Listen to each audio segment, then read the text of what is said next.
Hi guys, welcome back to being Julia. അപ്പോൾ കുറേ നാൾക്ക് ശേഷമാണ് നമ്മളിപ്പോൾ കാണുന്നത്. ബിക്കോസ് ഞാൻ വീഡിയോ ഒന്നും ഇടുന്നുണ്ടായില്ല.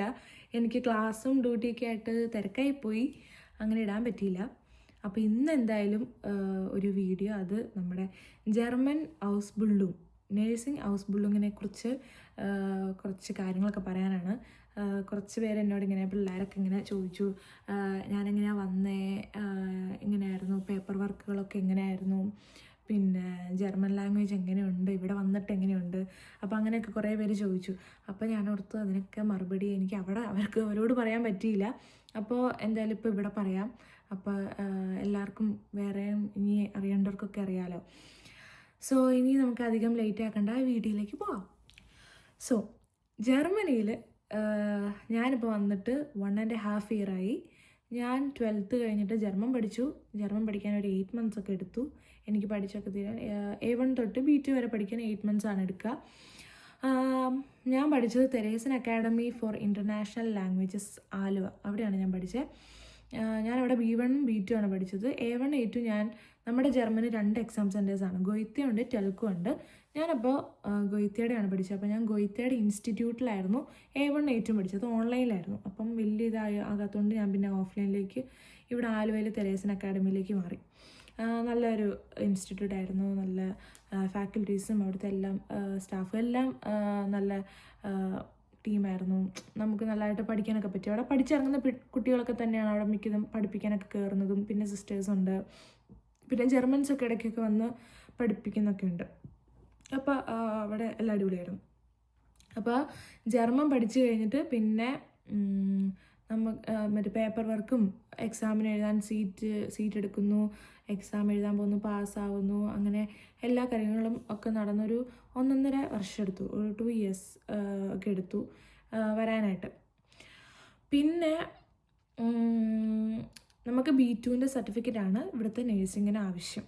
B2ൻ്റെ എക്സാമാണ് നമ്മൾ ഇൻ്റർനാഷണലായിട്ട് എഴുതുന്നത്, ബാക്കിയെല്ലാം നമ്മൾ ഇൻസ്റ്റിറ്റ്യൂഷൻ്റെ എക്സാംസാണ് എഴുതുന്നത്.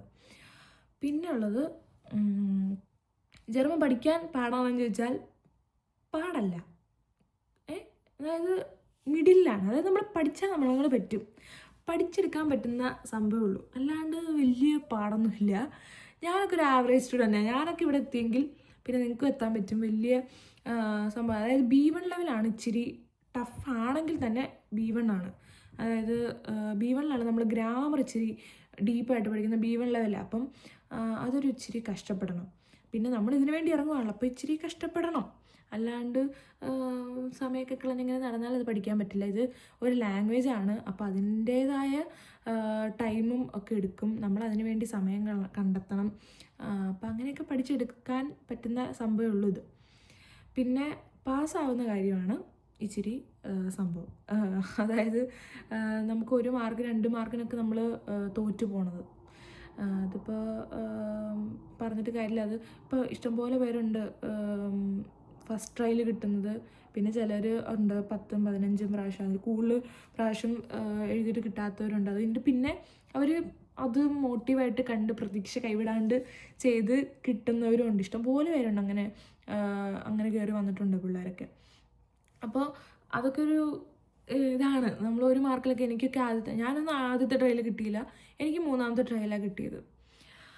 അപ്പോൾ അത്രേ ഉള്ളൂ. എക്സാം പാസ്സാവുന്ന കാര്യമുള്ളൂ ഒരിത്. അത് പക്ഷെ പാസ്സാവും, നമ്മളങ്ങനെ പറ്റുന്നതാണ്, അത് അങ്ങ് പാസ്സായിക്കോളും.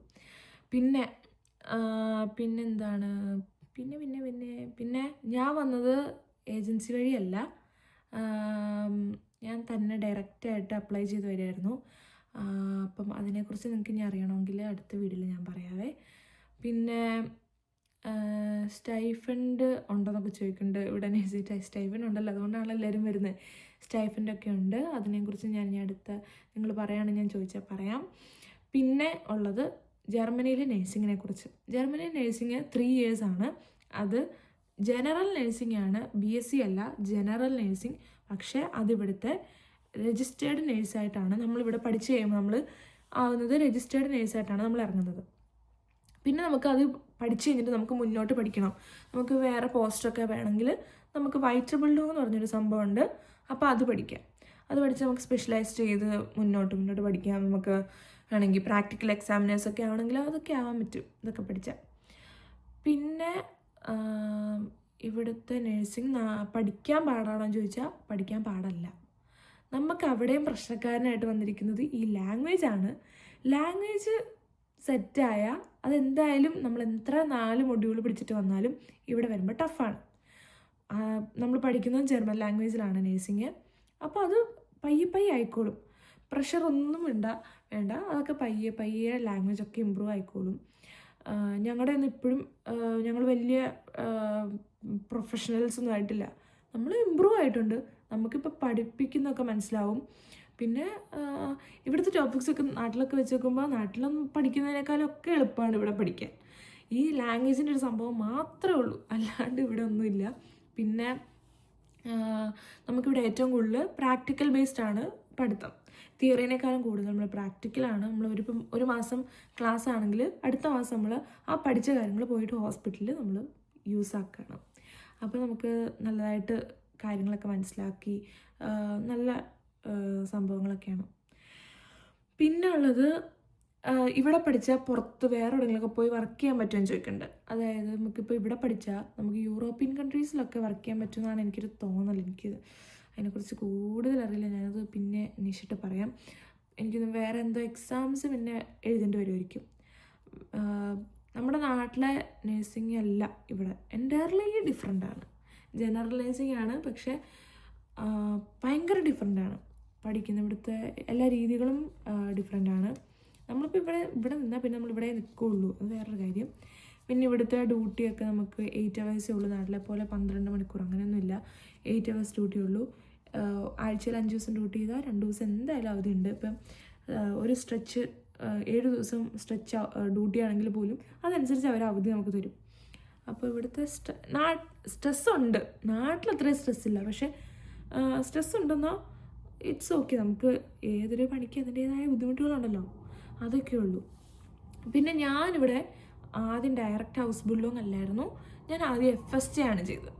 FSJ എന്ന് വെച്ചാൽ ഫ്രൈവില്ലിക സോഷ്യാലസ് യാർ. അതായത് ശരിക്കും പറഞ്ഞാൽ നമ്മൾ നേഴ്സുമാരെ ഒരു ഹെൽപ്പറായിട്ട് നമ്മൾ കൂടെ നിൽക്കുക. നമ്മൾ ഹോസ്പിറ്റലിൽ പേഷ്യൻസിൻ്റെ ബെഡ് റെഡിയാക്കുക, പിന്നെ അവരുടെ ഫുഡൊക്കെ കൊണ്ട് കൊടുക്കുക, അങ്ങനെ കുറച്ച് കുഞ്ഞു പണികൾ. പിന്നെ പേഷ്യൻസ് ചിലപ്പോൾ കുളിപ്പിക്കേണ്ടതൊക്കെ വരും, പക്ഷേ നമുക്ക് തന്നെയൊന്നും ചെയ്യേണ്ട, വലിയ കടുകെട്ട് പണിയൊന്നും നമുക്ക് അന്നേരം തരില്ല. നമുക്കിതിൻ്റെ അതിൻ്റെ സംഭവം എന്ന് വെച്ചാൽ FSJ എന്ന് വെച്ചാൽ നാട്ടിലൊക്കെ ഞാൻ വരുന്ന സമയത്ത് ഞാൻ ഫുൾ നെഗറ്റീവേ കേട്ടിട്ടുള്ള FSJനെ കുറിച്ച്. ഓരോ യൂട്യൂബേഴ്സൊക്കെ പറഞ്ഞ് നെഗറ്റീവേ കേട്ടിട്ടുള്ളൂ, പക്ഷേ എനിക്കങ്ങനെ തോന്നിയിട്ടില്ലായിരുന്നു. ഞാനിത് എൻ്റെ ഇവിടെ ഇവർ FSJ ചെയ്തിട്ട് ഹൗസ് ബിൽഡിംഗ് എടുക്കുകയുള്ളൂ. ഇതിൻ്റെ മെയിൻ സംഭവം എന്ന് വെച്ചാൽ നമ്മുടെ ലാംഗ്വേജ് ഇമ്പ്രൂവ് ചെയ്യാനാണ് FSJ ചെയ്യുന്നത്. അത് 8 months ഉണ്ട്, 6 months ഉണ്ട്, 1 year ഉണ്ട്. ഞാൻ 8 months ആയിരുന്നു ചെയ്തത്. അപ്പോൾ ഇത് ചെയ്യുമ്പോൾ നമുക്ക് കൂടുതൽ നമ്മൾ ഹോസ്പിറ്റലിൽ വർക്ക് ചെയ്യുന്നതുകൊണ്ട് തന്നെ നമ്മുടെ ലാംഗ്വേജ് ഇമ്പ്രൂവ് ആവും, കുറച്ച് മെഡിക്കൽ ടേംസ് നമുക്ക് കിട്ടും. അപ്പോൾ അത് കഴിഞ്ഞിട്ട് നമ്മൾ ഹൗസ് ബിൽഡിംഗ് ചെയ്യുമ്പോഴത്തേനും നമുക്കൊരു ഇച്ചിരി ഈസി ആയിരിക്കും കാര്യങ്ങളൊക്കെ. അപ്പോൾ അതാണ് FSJ. ഇപ്പം നിങ്ങൾക്ക് ആർക്കെങ്കിലും FSJക്കുള്ള ചാൻസ് കിട്ടുകയാണെങ്കിൽ അതെടുത്തോ, ഒന്നും പേടിക്കേണ്ട. FSJ ചെയ്യുന്നത് നല്ലതാണ്, നമ്മുടെ ലാംഗ്വേജ് നമുക്ക് ഇമ്പ്രൂവ് ചെയ്യാൻ പറ്റും. പിന്നെ 4 മൊഡ്യൂൾ വെച്ചിട്ട് എല്ലാവരും കയറി വരാവുള്ളൂ. 2 മൊഡ്യൂൾ 3 മൊഡ്യൂൾ വെച്ചൊന്നും കയറി വരില്ല, അത് ബുദ്ധിമുട്ടാവും നിങ്ങൾക്ക് തന്നെ. 4 മൊഡ്യൂൾ വെച്ചിട്ട് തന്നെ ഞങ്ങളിവിടെ വന്നിട്ട് ഞങ്ങൾക്ക് ആദ്യം ബുദ്ധിമുട്ടായിരുന്നു. അപ്പോൾ പിന്നെ 2 മൊഡ്യൂളൊക്കെ വെച്ച് കഴിയുമ്പോൾ അയ്യോ ചിന്തിക്കാനേ പറ്റില്ല. എന്തായാലും നാട്ടിൽ നിന്ന് ശരിക്കും പഠിച്ചിട്ട് വരിക. ശരിക്കും നാട്ടിൽ നിന്ന് പഠിച്ചിട്ട് വന്നിട്ട് നമുക്കിവിടെ റെഡിയാക്കാം. പിന്നെ എന്താണ് വേറെ, ഇവിടെ വന്നു കഴിഞ്ഞാൽ ജീവിതമൊക്കെ എങ്ങനെയാണെന്ന് ചോദിച്ചാൽ ആദ്യമൊക്കെ വരെ നമുക്ക് ബുദ്ധിമുട്ടാണ്. കാരണം നമ്മൾ പിള്ളേർ വീട്ടിൽ കുക്കിങ്ങും അങ്ങനെ എല്ലാ കാര്യങ്ങളും നമ്മൾ തന്നെയൊന്നും അല്ലല്ലോ ചെയ്യാറ്. ഇവിടെ വന്നു കഴിയുമ്പോൾ എല്ലാം നമ്മൾ തന്നെ ചെയ്യണം.